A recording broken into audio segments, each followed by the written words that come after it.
What's up, YouTube? Welcome back to the Basement Productions channel, and today we're going to talk about loudness, why it's important, and why we need to be aware of this when we're mixing and mastering our music and uploading it to streaming services. But before we get into that, I just want to ask you that if you like the channel and you like the content, like, subscribe, hit the notification bell so you can stay up to date on new videos that I release, and leave a comment down below. Let me know what you think of the videos and what kind of content you'd like to see from me in the future. Okay, so loudness. It's measured in Lufs. Lufs stands for loudness units relative to full scale. Basically, that's how loud we hear the music, how loud our ears and our brain perceive the music. Okay, that's Lufs.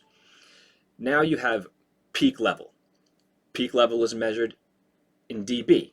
That's the level that you see on your fader. So in this case, we're talking about the final product. So let's talk about the master fader. That's the level that it peaks at, right? So you may think that if a song, the peak level is peaking at -1, and another song is peaking at -2, obviously the song that's peaking at -1, because it's louder in decibels, is going to be louder. Not necessarily the case. Lufs is what tells the story of loudness. So where did Lufs come from? A little bit of history, real quick. So back in the days when they first started making records, actual analog records that played on a record player with a needle,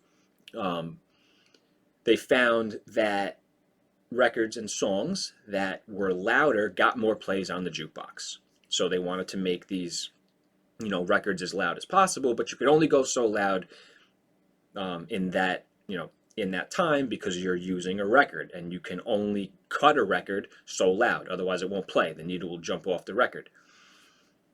Move forward a little bit, we come into the digital age with the invent of CDs. Now CDs are digital, so you didn't have the same problem that you had with records. You can go a lot louder. Also new technologies as far as compression and limiting, came into effect, and these engineers found that with heavy compression and limiting, they can get their records even louder. And once again, since humans perceive loud as better, the loudness wars began, right? So everybody was trying to make their records louder than the next person. Who's got the loudest record? And there was no way to measure this. There was no way to consistently measure when they're mixing and mastering what's loud and what's not. When these songs are played on other mediums, not just in that studio, how are they going to compare with each other? That's why Lufs were developed. That's why they invented Lufs. It's a way that they can measure the perceived loudness of the song. So now, you're able to judge how loud your song is, how it's going to compare against other songs. Okay, so there's a couple of different measurements when it comes to Lufs. There's integrated, there's dynamic range, there's short term, and there's momentary. We're mostly concerned about integrated loudness. That's the one that we are concerned with, especially when it comes to streaming.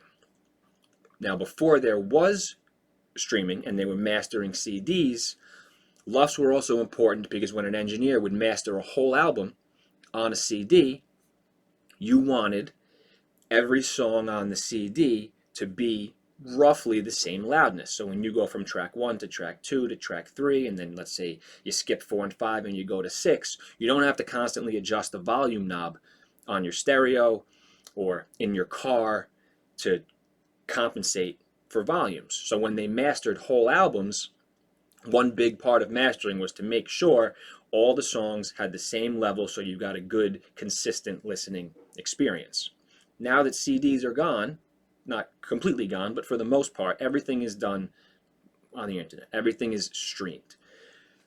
So these streaming services, Spotify, Apple, Amazon, YouTube, Tidal, Pandora, wherever you listen to your music,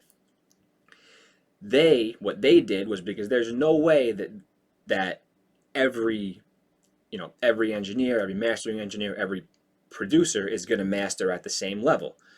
So they decided to alleviate this, to give the listener a consistent listening experience. They were going to stream all of their music at a certain integrated loudness, a certain Lufs level. They're all a little bit different. They're mostly between like -12 and -14. I know Spotify is -14 Lufs, right? Okay. So now comes the next problem. What do we, as producers and artists and engineers who are uploading their music digitally to Spotify, or BeatStars, or whatever we distribute our music to, what do we master it to, right? Do we master it to -14 because that's what Spotify is going to stream it at? That would make sense. But in practice, what tends to happen is if I master a track at -14 and submit it to Spotify, in theory, they shouldn't, it should be fine. They shouldn't have to limit it. They shouldn't have to normalize it. And then if I submit a track to Spotify at -10 Lufs, it's going to get limited and it's going to get, normalized. So you would think that that one's going to sound quiet than the one that they didn't have to limit.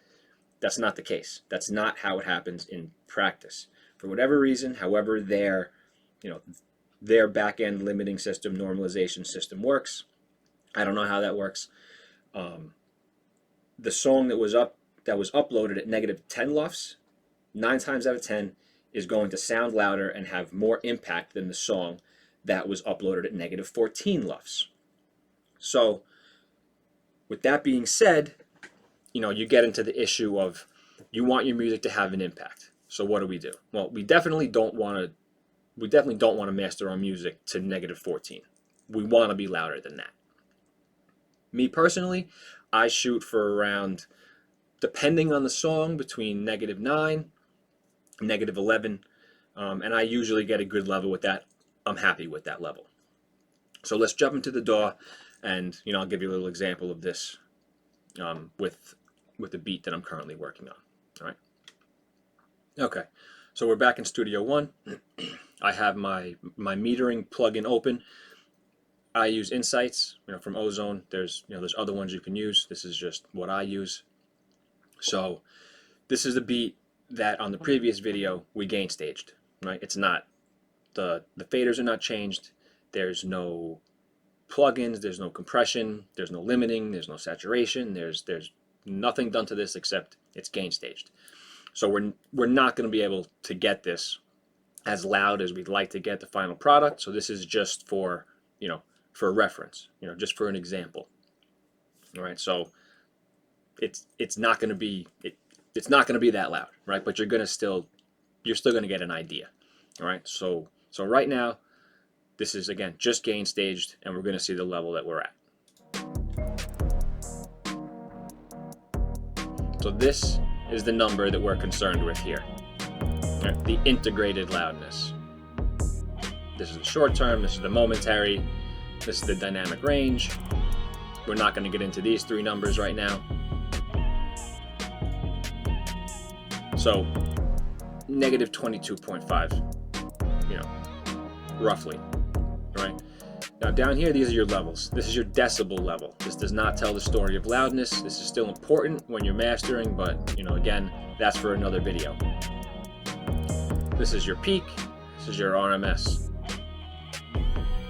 Okay, but this is what we're concerned about here. This number right here.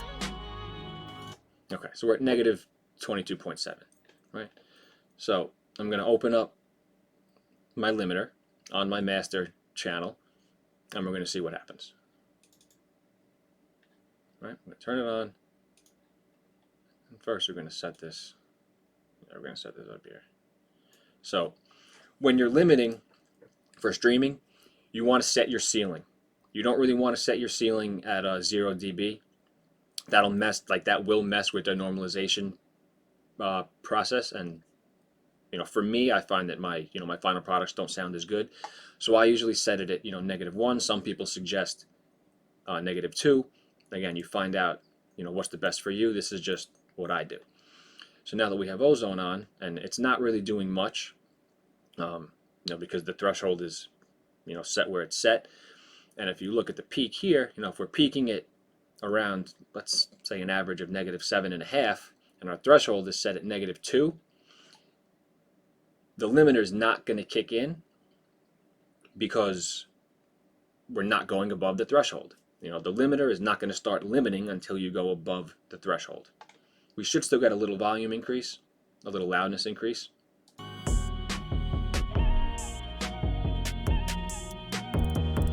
We get a little. So now it's bypassed. And now it's not. Very slight. Very slight. So as we pull the threshold down, what's going to happen is, once we get a signal above that threshold, so as we bring it down, we're going to bring it closer to the peak level. As the signal starts to go above that threshold, the limiter is going to kick in and it's going to limit that signal. Simultaneously, what's going to happen is the plugin is going to bring up the rest of the level of the track. That's how a limiter works. It cuts off, it puts a ceiling on how high it could go. As the signal goes above the threshold, it starts to decrease that signal, and it brings up the rest of the signal. Therefore, your perceived loudness goes up. In layman's terms, that's how it works. I'm not going to get into the the scientificness of it and the exact the nerdiness of it, because you don't need to know it. If you want to learn it, there's plenty of places you can learn it, but we don't have time for that today. This is going to be a quick example. All right, so we're going to play it, we're going to bring down the threshold, and you're going to see the loudness increase.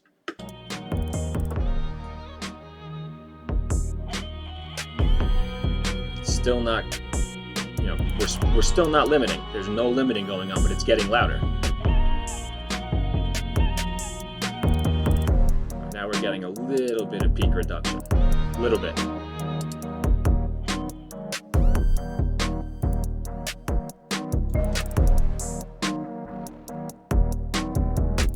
Very slight.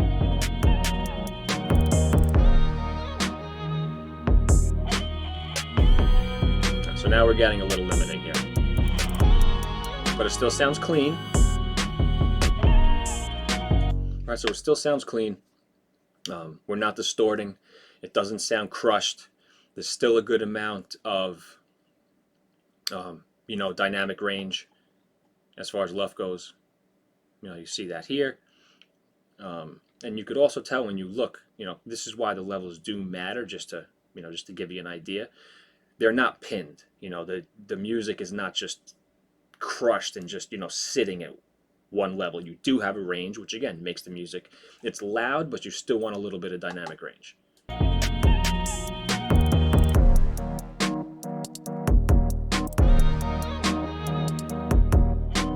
And now we're above the Spotify level. Well, we're right at the Spotify level. But if I was to export this track just like this and upload it, it's not loud enough. It's nowhere near loud enough. Right? So this is just this is just a basic idea, right? So again, this is with the limiter working. This is with it off. So there's a huge difference.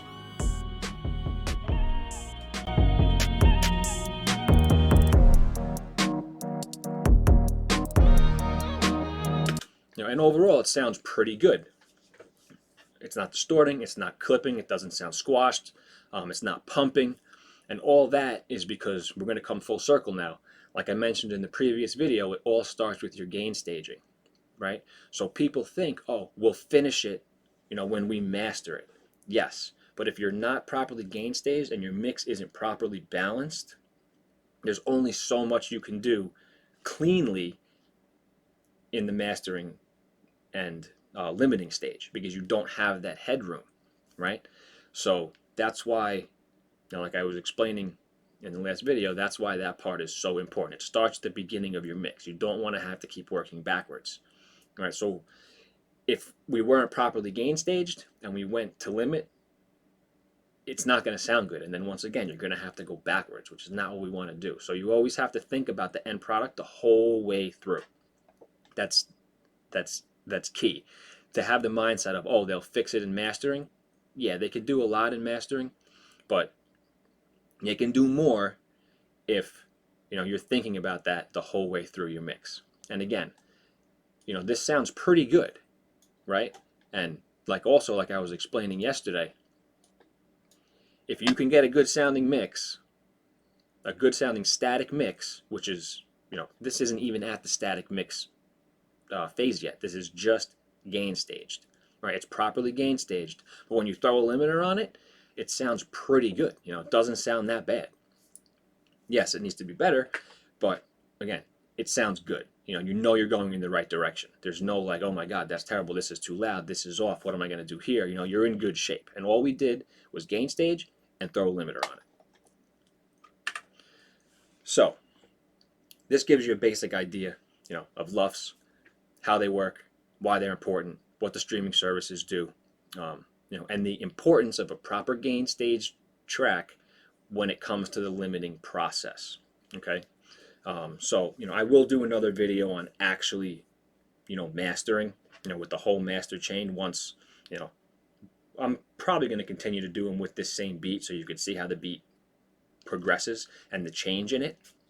But yeah, there's your information on Lufs. I hope I could, help some of you guys and give you some information that you didn't have, or maybe, explain something that you weren't sure about. So again, if you like the content, I ask you please subscribe, hit the like button, hit the notification bell, comment below, and let me know other type of content you'd like me to make. All right? Again, thanks for joining me, and we'll be back with another video soon. All right? Enjoy the rest of your day, guys. Only way to the light, I know. Are you friend or foe? Please just let me know.